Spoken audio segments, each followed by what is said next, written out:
Death does not ask.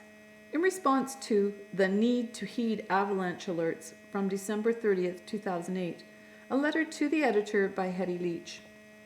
I'd just like to say that while the editorial, the need to heed avalanche alerts, has a point, it's always easy to be right when you're standing on the other side of an event. Not only is second-guessing someone else's actions unhelpful, but blaming the victims is pointless and cruel. As well, in several respects, the writer's arguments are faulty. First of all, according to several other reports, when the snowmobilers started out in the morning, avalanche conditions were fine.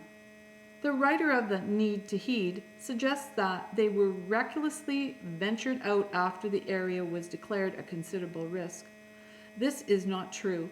So the introductory paragraph is wrong. There were no decisions made to ignore the warnings.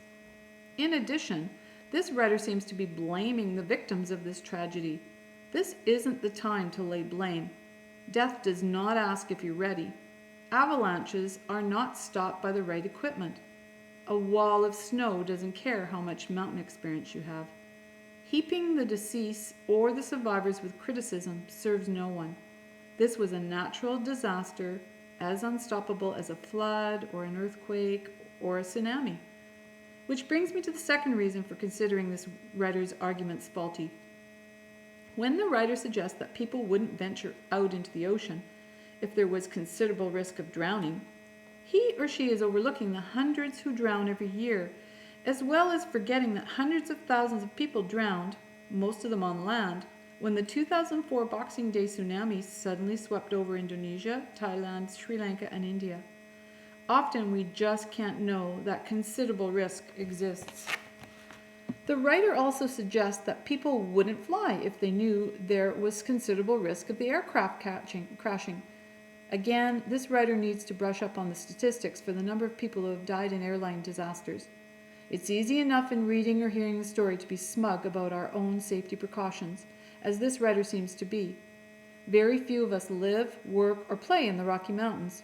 We do engage in our own dangerous habits, taking that late-night walk through a dimly lit urban area, biking without a helmet, driving on a superhighway in a snowstorm, eating hamburgers and fries.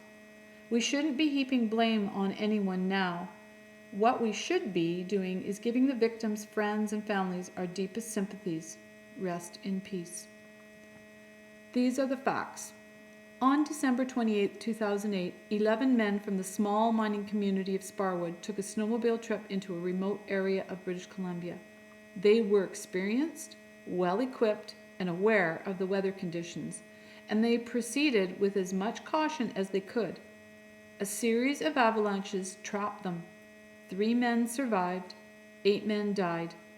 Rescuers, helicopters, and search dogs did what they could, as avalanches continued to make the area unstable. These are the names of the men who lost their lives on December 28, 2008. Danny Barnson, age 28, Kurt Cable, age 28, Warren Rothel, age 33, Kane Rusnick, age 30, Leonard Steer, age 45, Michael Steer, age 20, Thomas Talacro, age 32, and Blaine Wilson, age 26. These are the names of the survivors: Jeff Adams, James Drake, and Jeremy Rusnick.